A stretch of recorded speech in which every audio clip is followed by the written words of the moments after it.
Hello friends, welcome to Southern Food Tamil. இன்னைக்கு நம்ம Southern Food Tamilல ஒரு சூப்பரான லஞ்ச் பாக்ஸ் ரெசிபி நாங்க பார்க்க போறோம். Egg rice. இது ஸ்கூலுக்கு போற குழந்தைங்களுக்கு, வேலைக்கு போறவங்களுக்குலாம் லஞ்ச் டைம்ல ரொம்ப சுலபமாவே வீட்ல இருக்க மீதமான சாப்பாட்லயே நம்ம செஞ்சு முடிச்சிடலாம். வாங்க எப்படி பண்றதுன்னு பார்க்கலாம். இதுக்கு கடாயில 2 டேபிள் ஸ்பூன் எண்ணெய் சேர்த்துக்கலாம். எண்ணெய் சூடானதும் 1 டீஸ்பூன் கடுகு, 1/2 டீஸ்பூன் உளுந்து, ஒரு பச்சை மிளகாயை பொடியாக நறுக்கி சேர்த்துக்கோங்க. கூடவே ஒரு வெங்காயத்தை பொடியாக நறுக்கி சேர்த்துட்டு கொஞ்சமாக கருவேப்பிலையும் சேர்த்துக்கலாம். இப்போ இந்த வெங்காயம் நல்லா பொன்னிறமாக வர வரைக்கும் வதக்கி விட்டுடலாம்.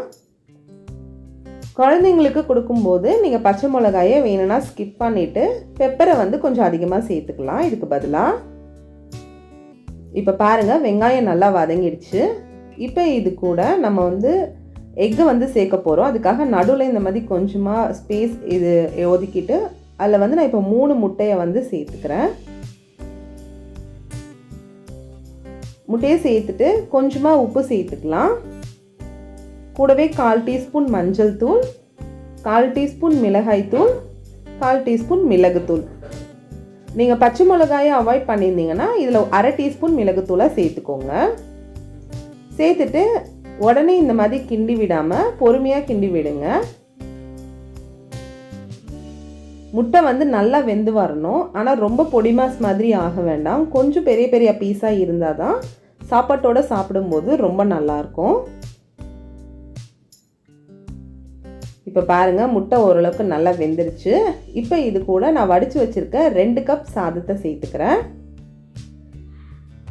கூடவே 1/4 டீஸ்பூன் மிளகுத்தூள் சேர்த்துட்டு நல்லா மிக்ஸ் பண்ணி விடுங்க. இந்த ஸ்டேஜ்லேயே உங்களுக்கு உப்பு, இந்த மிளகுத்தூள் எல்லாம் எவ்வளோ வேணுமோ போட்டுட்டு நம்ம நல்லா கிளறி விட்டுடலாம்.